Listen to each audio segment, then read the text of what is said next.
This is Ors, the old guy from www.oldguytalks.com, talking to you about complexity today and how it affects your performance and how it affects your mindset. Quite often, I do this and you do this and we all do this at some point, is that we make things much more complex than they need to be. And when we do that, what happens is in our mind right here, what goes on is there's kind of this overwhelming factor, this kind of factor that actually causes you to stop taking action.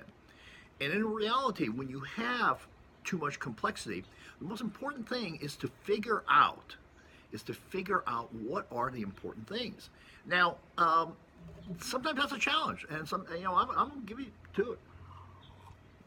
Sometimes that is a challenge to do, and one of the strategies that I employ, to figure out what's important, is when I feel overwhelmed, I sit down and I make a list. I take a break. And I go time out,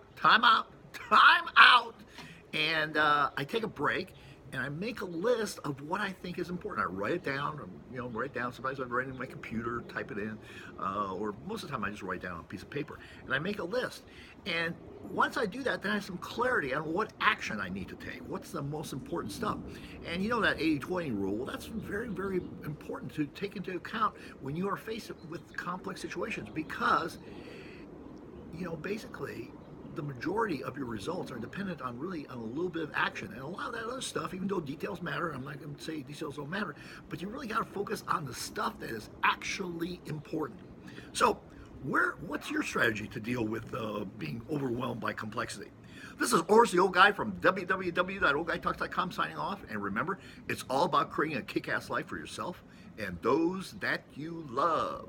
Opt in.